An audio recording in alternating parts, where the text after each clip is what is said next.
there was a lot of things um, that came up for me that was fearful and that I just had to sit with and look a little bit deeper and, do the inner work of what's actually coming up for me at this time. Oh, here is the part of self again that you feel like you have to do everything by yourself to a fault, right? Oh, here's a part of you where you fear commitment. Oh, here's a part of you, and you fill in the blanks. And welcome to Mindset Mastery with Julissa Edwards, the podcast dedicated to helping high performers unlock their true potential and cultivate a powerful mindset for success. I'm your host, Julissa Edwards, a mindset coach and advocate for healthy high performance.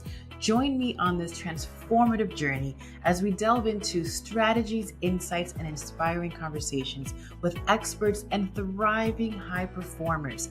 Get ready to master your mindset, elevate your performance, and create a life of purpose and fulfillment. Let's dive in. Hello, and welcome to another solo episode. Today, I want to talk to you guys all about the fear of change. I want to get into the psychological concepts, spiritual concepts, and some personal examples of how I teach clients how to overcome their fear of change and how I use those same principles on myself. With a very recent adversity, or not even adversity, a change in my life that was causing me a lot of resistance and fear, and how I overcame it. So let's get into it. I always say, simply said, our egos will try their very, very best to keep things the same, to keep things at a homeostasis, because familiarity equals comfort, equals safety. Anxiety, for the most part, can be defined in many ways, but it's usually the human trying to control some aspect of their trying to have some type of knowingness of what is to come next. It's usually the reason why anxiety filled statements will sound like, what if blank? Well, what if this happens? What if that happens? And so on and so forth, usually with the ending of that statement being something bad or catastrophized or whatever may have you. I always say to my clients, it's really good to separate yourself from the thought. Sometimes the human can have many, many thoughts, and it doesn't mean that they're always true. They're just thoughts sometimes. And it's not to diminish the importance of what we're thinking, but more so to learn how to have a bird's eye view, or simply a detachment from self. And an anxious thought is usually a worrisome thought with no actual concrete evidence that this thing could actually happen, right? So, you know, let's say we're in a relationship and our anxious mind, out of the blue, for some reason thinks, oh my God, what if we break up? What if we don't last? What if? And it's like, okay. I mean, yeah, it's very plausible that you guys could break up. I mean, sure.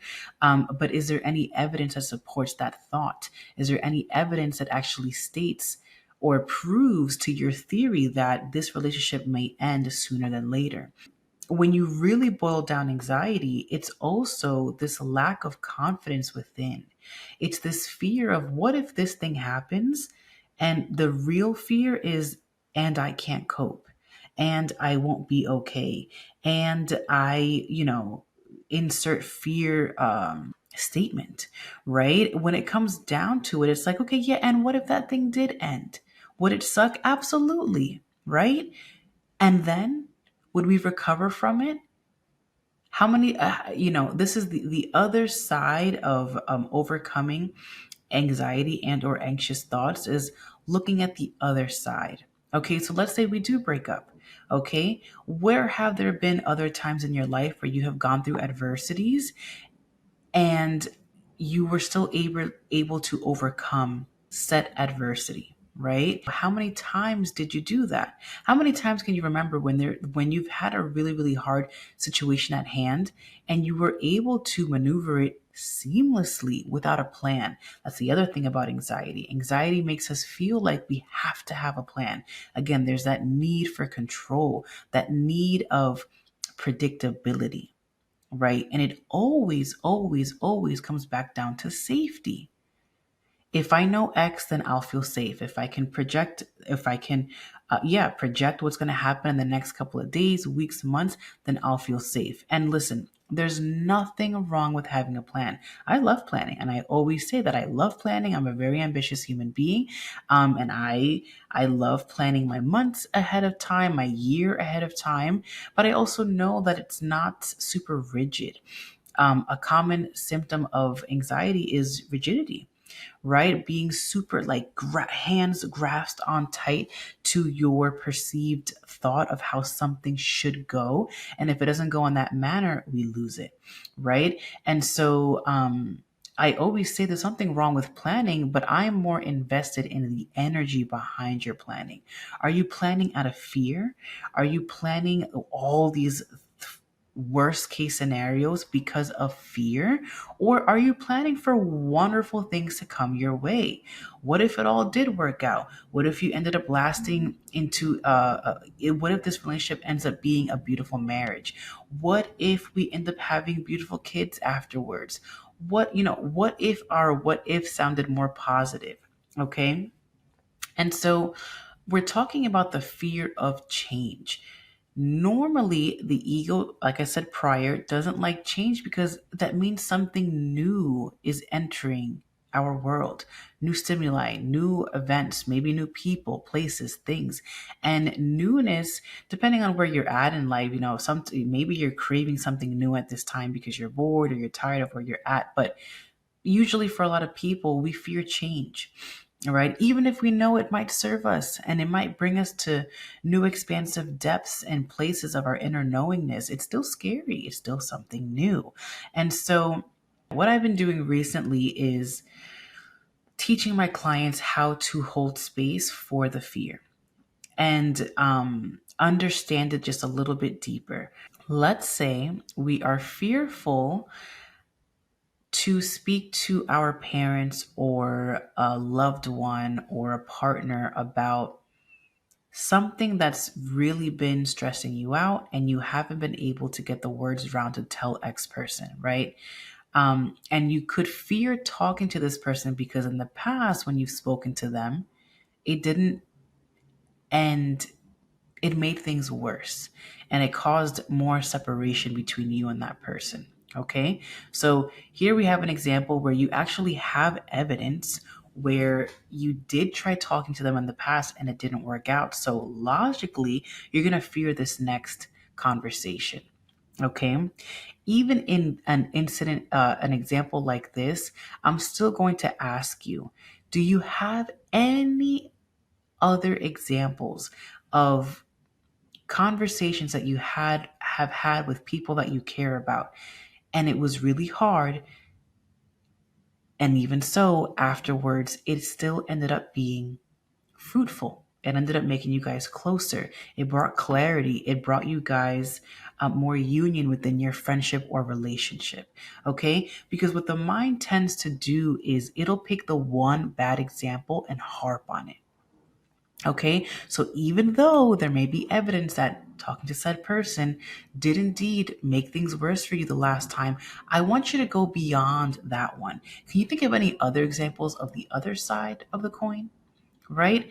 And if by chance you really can't think of any, I would let you play with the ideas, memories, or examples of other people. Have you ever seen other people discuss things?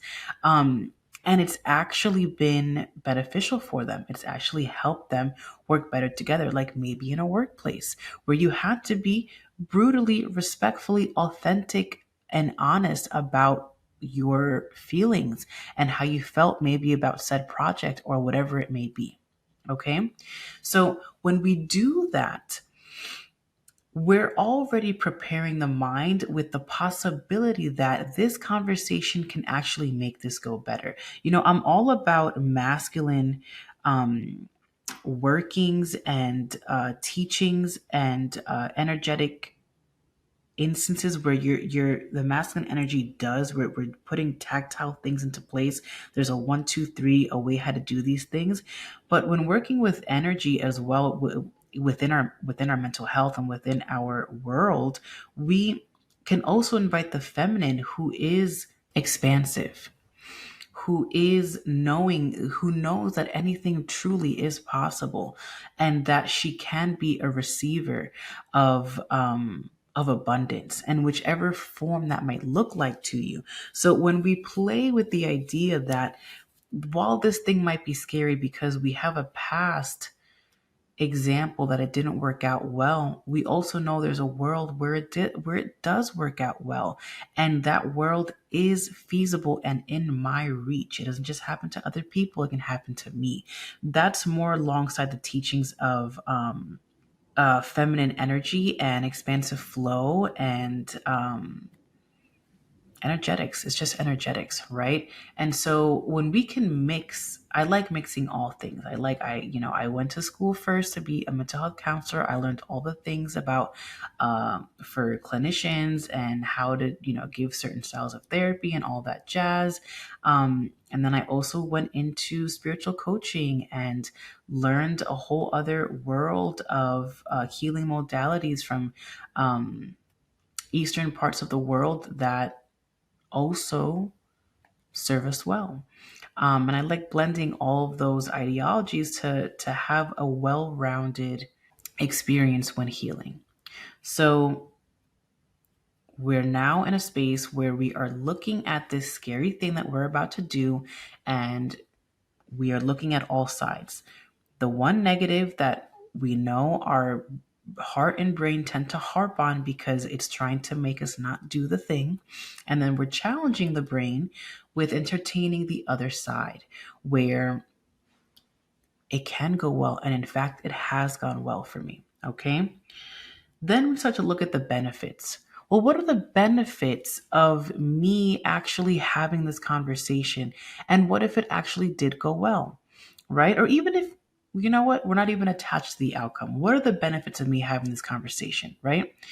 Um, Regardless if the person takes it well or not, at least you were courageous enough to find confidence within yourself that you could actually have this conversation because you value your emotions and your feelings, and you felt that they were strong enough to be told to the other person with respect. Right? We're not here to fight. With respect, we wanted to have a conversation with said person, and even if they don't receive it well, we did our part. And in fact, if they don't receive it well, then you can say that you did everything you could, that you tried to do everything in your power to make this better. And if it doesn't get better, then it wasn't like you avoided a situation. You actually went all in. Okay? Even if it's a loss, you didn't lose. You stayed true to yourself, right? So we start thinking about all the potential benefits. I'll share the most recent one that happened in my life. So, as many of you may or may not know, I am a mama to two little ones. I am a wife, and of course, a business owner. And I had the 2 under 2 gig. We ended up having both of our babies back to back, and it was a beautiful and chaotic ride. Um, and it was honestly amazing. I feel like I was built for it. I like I like chaos in that fashion. I like to stay busy. I like learning things at a heightened speed. And with two little ones, that's kind of, you don't really have a choice but to learn things very quickly and to maneuver and pivot and switch. And so, yeah, we've had nannies and caretakers from time to time, different seasons of our life. When we were able to afford more of it, we did, and when we couldn't afford any of it, at some points in our parenthood journeys, it was just my husband and I, and we would fix our schedules to make it so that somebody was always with the kids while the other parent was working. So all that being said, we are in a place now where we are looking for an au pair, and we actually matched with one. And so, what that means for anyone that doesn't know is this au pair, we're using the company Cultural Care, and they grant us, we're allowed to see profiles from women from all over the world, different countries that are looking to travel the world while taking care or helping somebody with their children and household chores regarding their children. And so that can look like, I mean, an au pair essentially is a professional nanny, not a babysitter. Like in the world of parenting, there's babysitter, nanny, and then au pair, right? So an au pair is a professional nanny that has years of experience for the most part, usually working with children and kids and families. And an au pair actually lives with you. So our au pair, Belum, she's a sweetheart. She's from Argentina, and we've met with her a couple of times prior to matching with her on the company website. And now we're in the process of getting to know her. We've even met her parents. She's young, she's 19, I believe. And for us and our family, it's going to look like a mother's helper more than anything else. There will most definitely be times where she's with the kids by herself.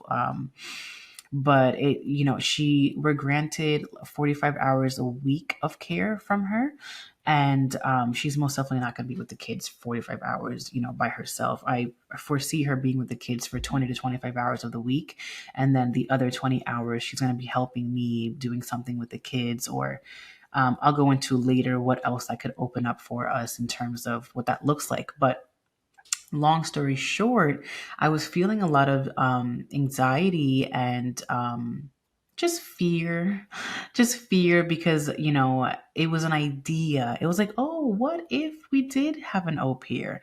What does that look like financially? And what does a commitment in time look like? It's 12 months, it's a whole year. And, yeah, you could say that some of my old patterns, I have a little bit of an issue with commitment. Um, for anyone that doesn't, when my husband asked me to marry him, it was a yes. And I was also very scared. There's been something within me. I'm much better now, but when it comes to long-term commitment, I'm like, "Ugh, I don't know. What if my heart changes? What if my mind changes?" Obviously, we are happily married, 2 kiddos later, maybe more, who knows? No, I'm not pregnant. That was not an innuendo or anything of that sort, but we're very happy. We may want to expand our family, and I feel blessed to have him as my partner. He is my soulmate. There's no question about it. But anyway, I digress. I am getting off topic. The au pair. So I had a lot of anxiety, worry, fears of like, oh my god, what if it's awkward, and she, and we desire alone time, and it's like there's now this third member of our family here, that's always here. Like, what if, like, all these what if scenarios, right? And literally, what did I just say before?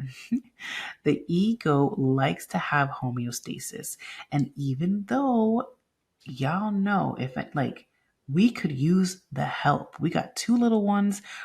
Yes, it is a blessing, and yes, it is beautiful, and it is also extremely tiring. We are up early, in the mornings, up late.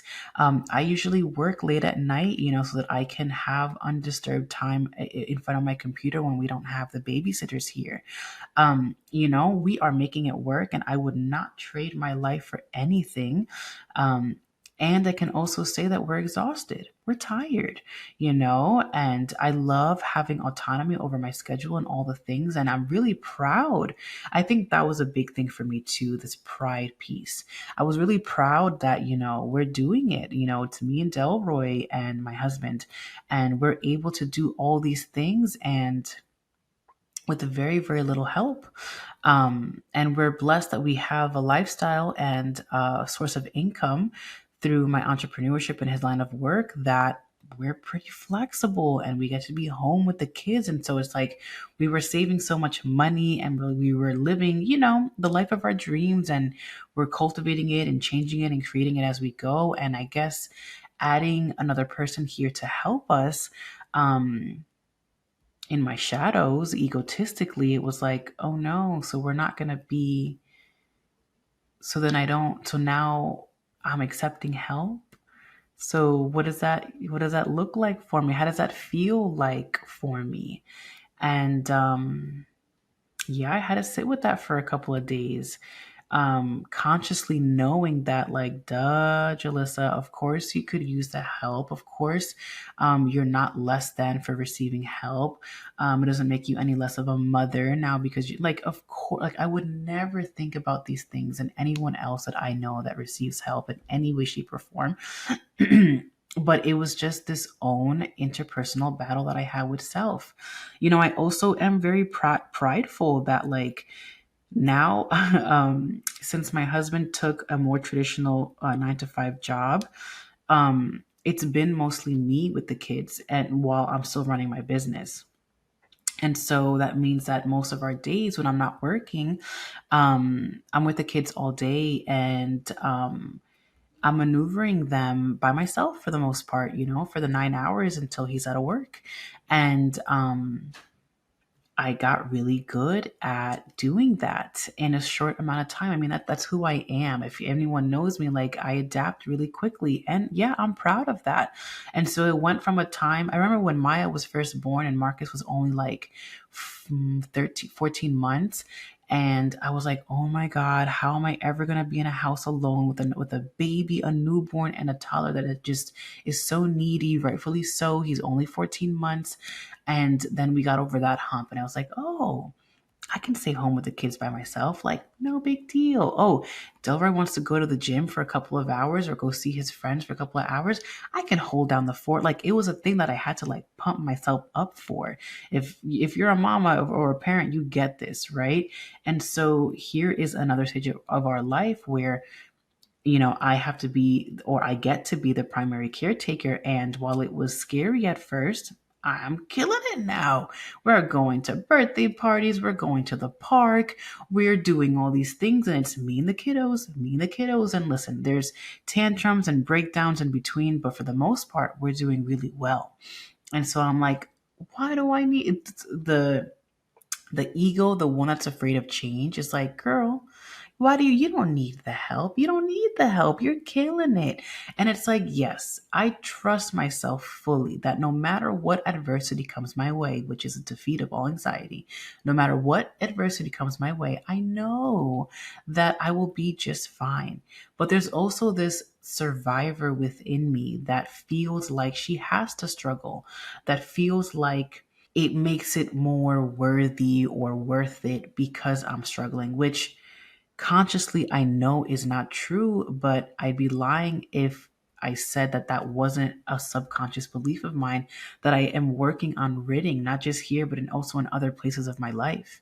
You know, talk about, like, being a receiver of abundance. Like, that belief has got to go, and we're working on it with love, care, and compassion. It's much better now than where I used to be, but this is another level of help that I am about to receive that, quite frankly, initially made me uncomfortable, made my ego uncomfortable.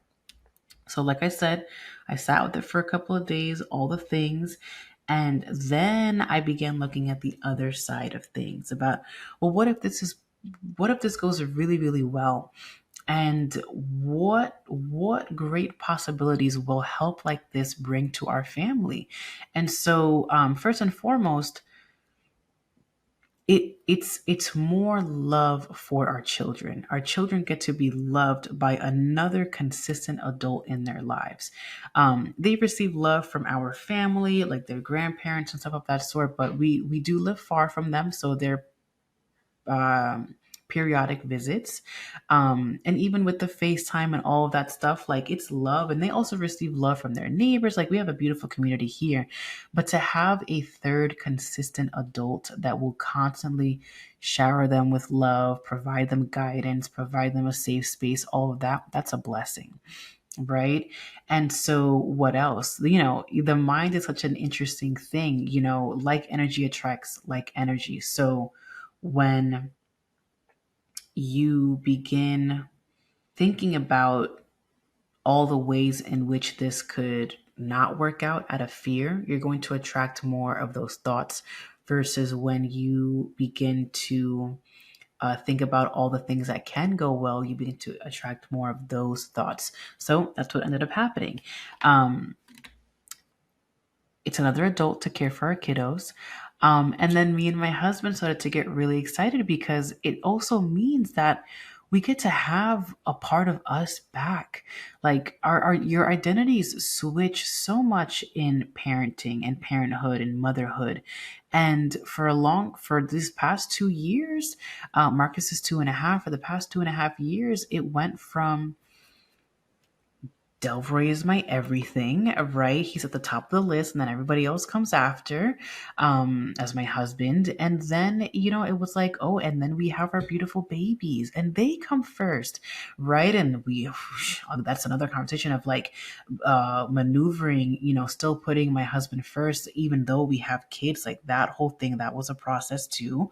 But also at a time where it's like, yeah, I love you. And if it wasn't for you, these kids wouldn't be here. And also at this time, it's just really hard to carve out time for us sometimes because, I mean, we have our nights and we get out on date nights here and there, but it's definitely not as consistent as we would like it to be. It can get costly.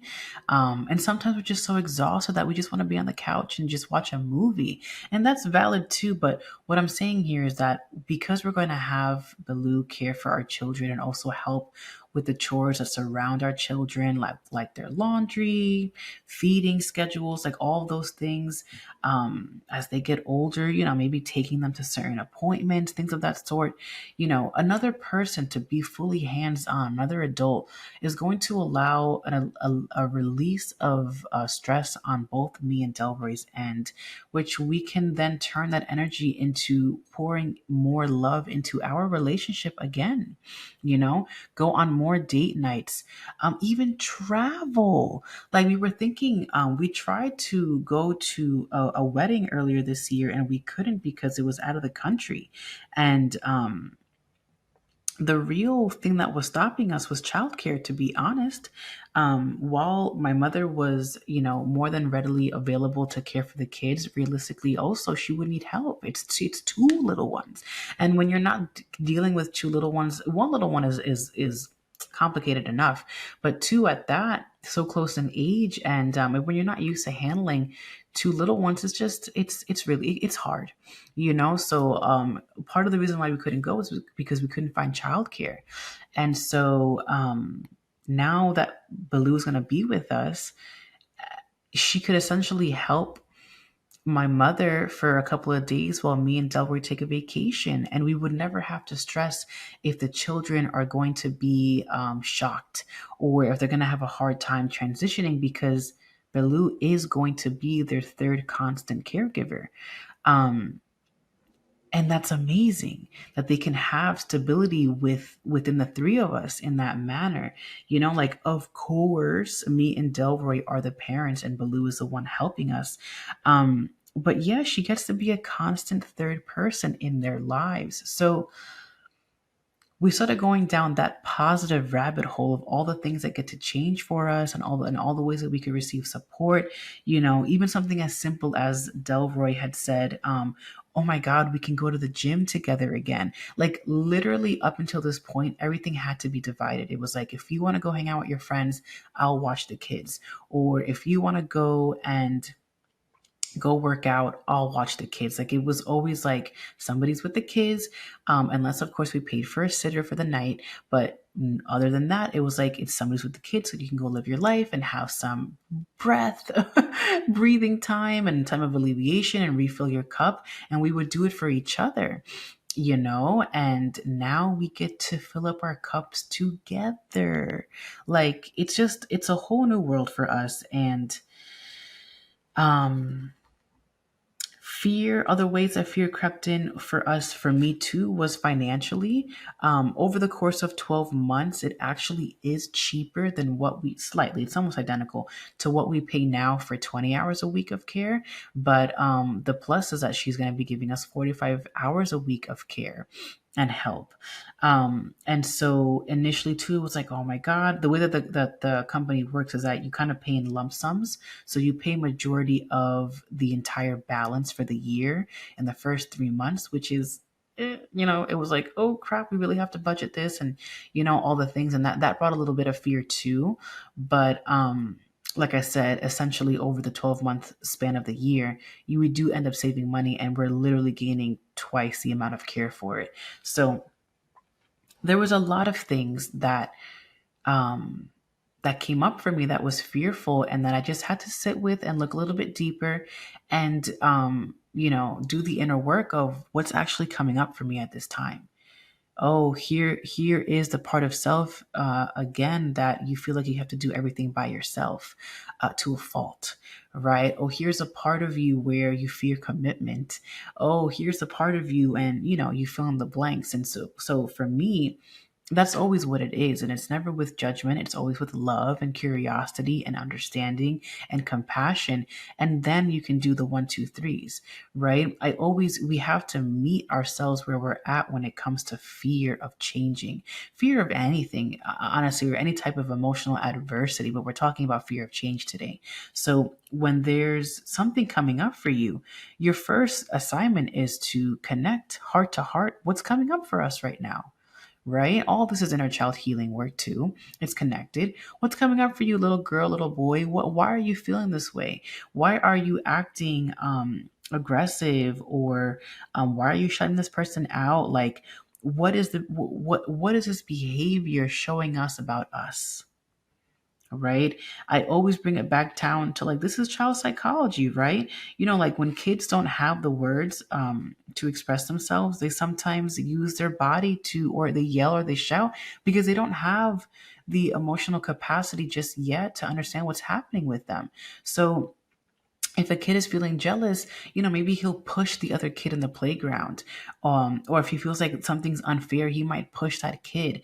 And, we could look at the pushing as a behavior of, as like a hint, an inkling of, like, okay, what does this actually teach us about you at this time?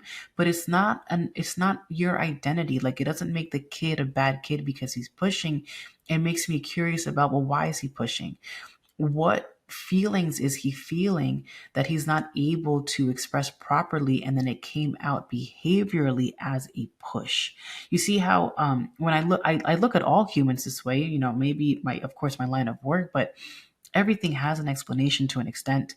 And really, everything needs to be derived from love, a lens of love and compassion. So again, with the kid, it's like, okay, so what emotions is he feeling that he's having a hard time describing? So maybe I would walk up to him and be like, okay, are you mad, frustrated that he has this toy and you have to wait later, whatever may have you. And I'm bringing it to an example of a child, because we have to understand that when adults have quote unquote tantrums, they're very childlike. This is why it's called inner child healing, because that's the part of self that's coming up when we feel certain types of ways. So for me specifically, what was coming up for me, that my little girl inside of me was like, no, we do everything on by ourselves. That's the way that life works. And it's like, no, baby girl, like, that's the way that life used to work. That's the way that you used to curate it for yourself, because you felt that that was the only way. And I've been shown time and time again that when I receive support, I blossom. Right. In another episode, I spoke about mentorship and how that's been life changing for my self development and the success of my business. Right. And so, was it scary? Hell yes, it was scary. Was it a financial investment? Yes, it was. Were there other scary things about it? Absolutely. In fact, this time around in mentorship, my fear was that I didn't have the time. Because to be frank, look at that. Now, this is so funny. Like, literally, this woman, this au pair woman, Baloo, is gonna be able to gift me more time, which is what I wanted, and it's here, and I was almost blocking it because of fear. Fear is such a tricky energy. And so, yeah, this time when I signed up for mentorship, with my mentor, again, for 12 months, it was the time commitment. Here we go again. And then it was also the like, I don't really think I'm in the space. I don't have time. I'm doing everything that I'm doing that I just did before. And at that time, I was in a softball league. I had weekly practices and weekly games. Um, I was also a part of a women's business association where I was going to monthly meetings and getting really involved. And like I was doing a lot. And I was like, do I really have time for a mentor in this time? And ironically, it's like this is when you would need a mentor most because you're doing the most. And so, um, kind of lost my train of thought, but that's what happens when fear comes into our bodies. It questions everything and it makes you tread lightly. It makes you look at things like they're not going to work out. It makes it's a protective mechanism because it's not allowing you to see what could happen on the other side of fear. Okay. And so reverse psychology, what we were saying, well, not reverse psychology, but looking at the other side, like I had mentioned to you prior as one of the steps. Yeah. When have there been times in your life, Jalissa, that you have received support and it actually worked out better for you? Plenty of times, plenty of times. Okay. And so will it be maybe new and uncomfortable? Oh, you know what I was also avoiding? I mean, ultimately, I knew we were going to get the au pair because it made logical sense, but it didn't deny the fact that I was going through all these internal emotions. The other thing that was coming up for me was, oh my God, I have to get my life and my act together because essentially we're hiring a full-time staff person. She's working with us, for us, 45 hours a week. And so those hours have to be assigned to something. Right. So, I live a life where it's like, la, la, la, la, la, I get to do whatever I want. And it was like, oh my God, now I need to have a little bit of structure. And even with that, it was just like, it's not that I'm lying to myself, but it's not that serious. But regardless, it was like, oh, okay, now I have to think about my months in advance. She's giving us 45 hours a week, 90 hours, no, 180 hours a month. And the way that it works, you have to give your au pair, she can't work more than 10 days, 10 hours at a time, which we weren't even thinking of doing that anyway. But she, I think twice a month, she has to have 2 consecutive days off back to back. Right. So it just requires a little bit of planning. And even that, I was like, oh, I don't want to do this. Like, I have so much on my plate, and so the procrastination parts of me were coming out. Like, what I'm trying to say here is that when we face change, it's a beautiful mirror of all the things that we either have to work on or continuously working on. And should we see it this way, it's a beautiful invitation to lean inward, which is always what I advise my clients to do. It's a beautiful invitation to lean inward at this time, learn more about yourself, spend more time with yourself. What's coming up for us here? How can I best nurture you at this time? How can I best hold space for you, little girl? What do you need from me at this time? Cool, we got that. We did that. We held her. We are nourishing her. We're nurturing her. Okay, let's move forward. Now we can do the 1, 2, 3s. Now we can think a little bit more logically because our emotions have been taken care of. So I hope that's been helpful. And I'd love to know, leave me a review if this brought up some peace or some good insight for you and maybe your fear of change at this time. Tell me what that is for you. I'd love to hear your insight. If you're on Instagram, you can tag us at thehealthy.highperformer.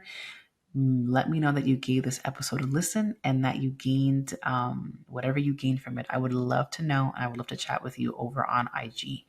All right. Love you all. I will talk to you all very soon. Until next time. Bye. Thank you for tuning into Mindset Mastery with Julissa Edwards. If you enjoyed today's episode, be sure to subscribe to the podcast to receive future episodes packed with valuable insights. Remember to follow us on social media at thehealthy.highperformer for more inspiration, tips, and updates. If you found this episode helpful, we'd appreciate it if you could share it with your network and leave a review on your favorite podcast platform. Your support means the world to us as we continue to empower high performers like you. Until next time, keep mastering your mindset and thriving as a healthy high performer.